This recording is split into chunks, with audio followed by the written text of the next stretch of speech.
everyone, it's Katie from Paradise Falls family. In this video we'll be giving an overview of the Disney Vacation Club, or DVC for short. We've been DVC members since 2020 and it was a decision that took us several years to make. We get loads of questions about this, so thought we'd do a short video to explain what it is, how it works and what made us take the plunge. Before we get into this video properly, we just wanted to point out that we're not experts on the matter, but we're just trying to pass on what we've learned from our own experiences. We've got a DVC contract at Old Key West Resort with 180 points, so we'll start off with an explanation of how everything broadly works before talking through how we decided upon this contract. So first of all, what is DVC? DVC is basically Disney's timeshare arrangement, or at least that's how we explain it to people when they ask us. The way it works is as follows. You enter into a contract with Disney to pay an upfront lump sum, followed by annual payments called dues for the term of your contract, which is often 50 years for a brand new contract. In exchange, you get a fixed annual allocation of DVC points, which can be used to spend on accommodation at Disney resorts all over the world, as well as other non-Disney accommodation in some cases as well. The number of points you get depends on the terms of your DVC contract, and as you'd expect, the more points you have, the more expensive it is, but the longer you'll be able to stay for each year, or you can also use more points to book bigger and better rooms. So for example, if you purchase 180 points at the Riviera Resort, which would then be called your home resort, and I'll explain what this means in a moment.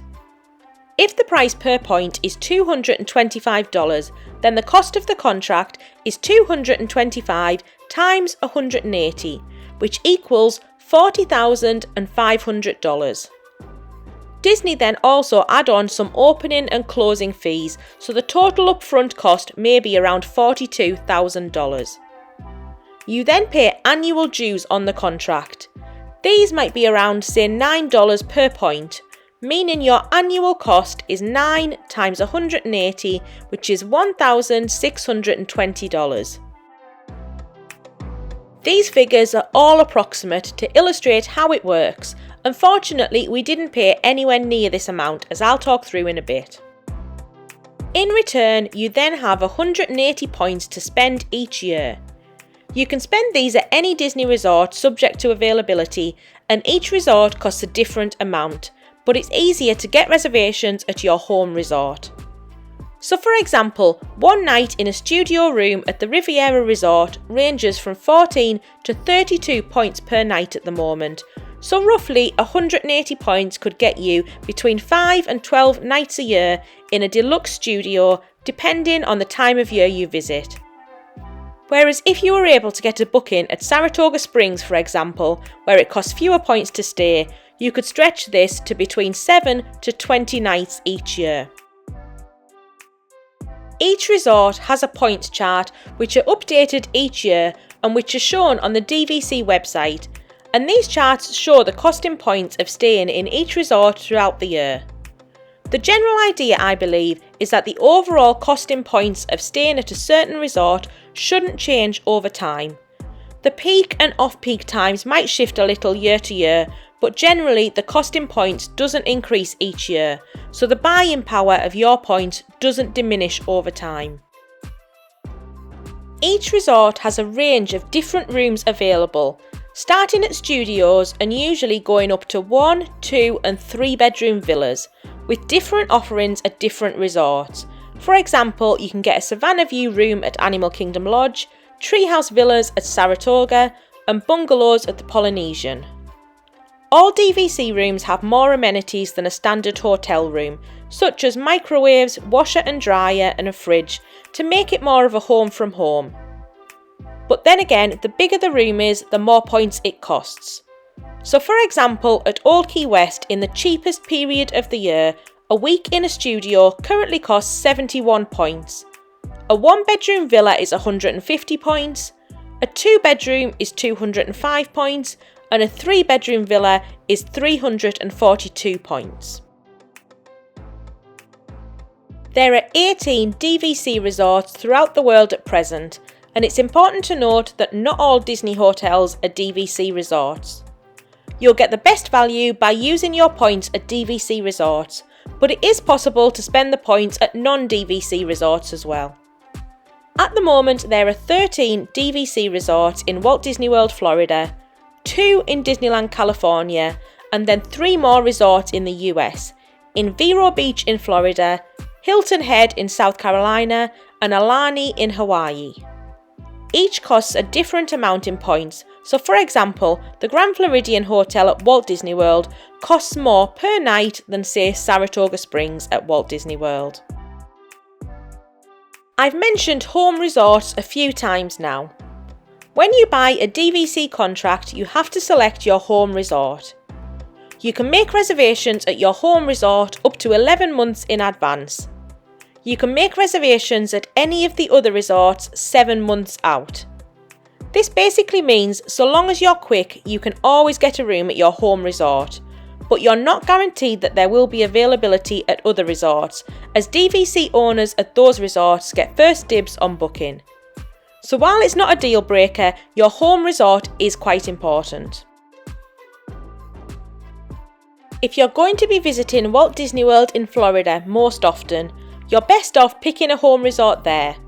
But if you'll be visiting Disneyland in California more often, then you'll be better buying a contract at one of the resorts there instead. In our own experience at Walt Disney World, if you book far enough out, you should generally be able to get reservations at most resorts. A couple are more popular, like Grand Floridian and Beach Club, and these can be harder to get. And the time of year has a big impact too. For example, if you're travelling over New Year, availability outside of your home resort will be much lower. We've also found it difficult to get a reservation at the Grand Californian in Disneyland, having tried a few times. But we've heard it's a little easier now they've opened up the new villas at the Disneyland Hotel. We've also stayed at Aulani in Hawaii, which was wonderful, and we managed to get a reservation at 7 months out. Although some of the cheaper rooms had already sold out, so availability does vary by resort and time of year. So now let's look at how many points you need and how we put together our contract. With us being from the UK, the number of points was a particularly important consideration, with it not being very easy or cheap to just pop over for a visit, so we needed to think carefully about how often we'd be visiting. Cost obviously came into this as well, which I'll talk about in a moment. However, we worked out 180 points would give us enough for around 1 to 2 weeks a year, depending on when we visited, which resort we were staying at, and assuming that we'd always be in studio rooms. Disney give you the option of banking points to save them for the next year, or bringing points forward from a later year. So you can have up to 3 years of points available for use, so i.e. 180 times 3 equals 540 points if you want to save them up and have one big blowout trip instead of several shorter or cheaper ones. Disney also give you the option of buying an extra 24 points each year for a one-off payment if you want a little extra 1 year. We've not needed to do this yet, but it's nice to know that the option's always there. For us, we love travelling to different places around the world, as well as doing Disney holidays, so we knew we wouldn't necessarily be visiting every single year. So 180 points felt about right, with it being enough to go every year if we wanted, but not too many that we couldn't skip a year and still make use of our points easily. To give you an idea of what we can do with this many points, since we became members in September 2020, we've done the following trips. 11 nights at Old Key West over New Year in 2021 to 2022, 5 nights at Animal Kingdom Lodge in a Savannah View room, and then 7 nights at the Contemporary over Easter 2022, 3 nights at the Grand Floridian, and 1 night at Vero Beach over Easter 2023, 7 nights at Aulani in Hawaii in summer 2023, and then we've rented out some points in that time as well, which you can do if you have surplus points and would rather have the cash back. We used David's DVC rental for this, which worked really well. We've also booked 3 nights at the Hong Kong Disneyland Resort for this October, but we've used points from 2025 for this. Keep in mind your contract may also come with some points on purchase too, so we had our 2020 points loaded as well as our 2021 points, but it shows how far you can stretch your points over a period of time. A quick point on your use year before we look at costs. Your points reset in a set month each year, so for us we get a new allocation of points each February to use throughout the following 12 months, and then you can either bank or bring forward points, moving them between the years as you want on the DVC member website. It's all really easy to do once you get the hang of it. Okay, so moving on to the financials, which is a massive aspect of the membership and our decision to buy our contract. We'd looked at DVC on and off for many years. We're huge Disney fans and always dreamed that one day we would love to become DVC members. However, we knew we weren't ready to commit to visiting every year for the next 40 to 50 years, and the cost was prohibitively high for us. It wasn't until the COVID lockdown, when we had a lot of trips cancelled and then we had some money saved and some time to think, that we had another proper look at it. While the pull of becoming a DVC member was great and all the perks looked fun, we tried to take a pragmatic approach to the decision to buy. When you break it down, it's effectively a financial decision to reduce the cost of your future holidays. We attended Disney presentations which basically try and sell you on the pros and perks of being a member, and their key approach to selling is if a contract costs $20,000 and one trip to the Animal Kingdom Lodge costs $5,000, then you've made your money back in 4 trips. However, for us, we were never staying at deluxe level accommodation before we were DVC members. We were staying at value or mid-range resorts and paying a lot less than the cost of staying at one of the deluxe resorts. So that logic from Disney never really made sense to us. Instead, we sat down and thought realistically about the trips we'd like to do, assuming we didn't have DVC, and then how much these might cost in cash. So for us at the time, over the following 2 to 3 years, this was a couple of initial trips back to Walt Disney World, maybe one to Disneyland California, one to Aulani in Hawaii, and then maybe a week at Disney World each year thereafter. We roughly costed this up, staying at value and mid-range resorts that we were used to, and compared this to the cost of the contract plus our annual dues. This showed that our break-even point at which we'd start saving money would be more like around 7 to 8 trips based on the contract that we'd costed up. And then with every trip thereafter, we'd be saving money, as the cost of the annual dues would be much less than the cost of value or mid-range accommodation. Aulani was key to this analysis, as this was somewhere we really wanted to stay, but paying cash to stay here can be incredibly expensive, so the saving on this by being a DVC member made a huge difference. Looking at our plan, we felt comfortable with our plans for future trips, and that we wouldn't feel too beholden to go to Disney too much.